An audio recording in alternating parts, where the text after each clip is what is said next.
talk about your experience as a person of color in commercial real estate. You mentioned it a little bit when you gave kind of your introduction and your background, but tell us a little bit about your experience. Yeah, so I graduated from grad school in 2009, so that was prime GFC time. So this wide open job market that I thought that I would enter into didn't necessarily exist. So I spent probably about a year after graduating, interning at a few places.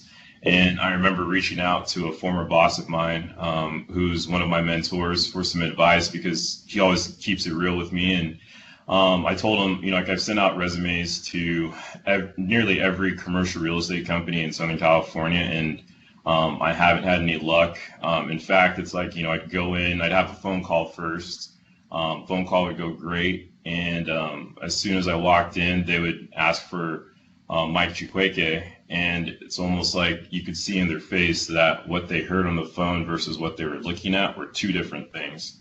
So, like I asked them, like, what am I doing wrong? And I probably should have said to you, he's Jewish. So his advice to me as a black male was that I needed to reframe my search, and I needed to look for companies that had at least one person who looked like me. And shortly after that, I was able to find my first job in commercial real estate. But just because you got your foot in the door doesn't necessarily always mean that you get immediate support from everyone. I'm very familiar with walking into a situation where somebody has already made up their mind about you, and you can't call them out on it because you got to remain respectful and do your job. But you also have to think about the consequence of potentially speaking up and whether or not that's going to provide you with more good than bad, basically, if you're going to damage whatever you're trying to achieve. Yeah.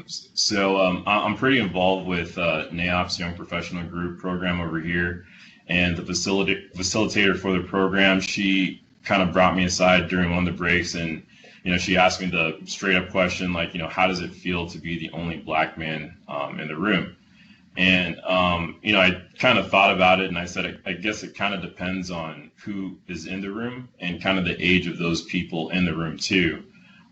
But basically, like, when you are the only one, I told her that you do feel a pressure to be perfect because you almost feel as if you're representing all black people.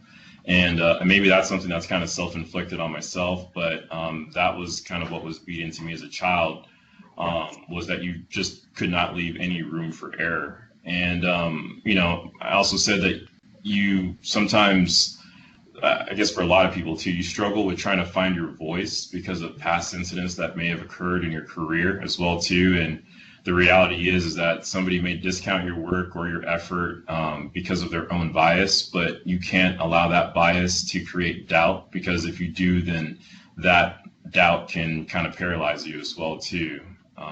And I guess another story was earlier on in my career, I had one boss who kind of seemed to go out of his way not to introduce me to his peers, which I felt like was kind of weird because that was the one thing that he was saying, like, you would really get out of this position is that, I've got this Rolodex of all these people in commercial real estate. I can connect you to whomever is out there. But he just went out of his way kind of not to introduce me to his peers. And regardless of your race or your gender, you need advocates. And I think it's especially so when you're an African American or when you're black.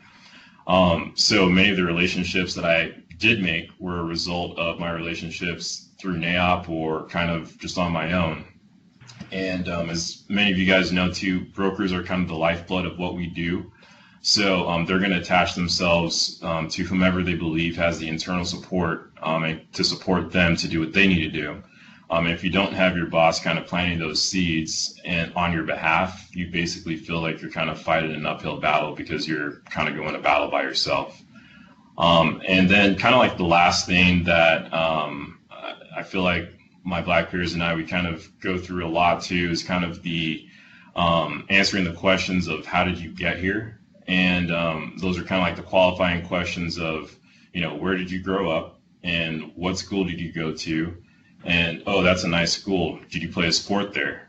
And then after that, it's, like, where else have you worked? And that's kind of, so that they can determine if you've been fully vetted by, everybody else in commercial real estate too. So that's been my experience. It's not always been negative, of course, but it's just one of the kind of like par for the course that all of us have to kind of go through.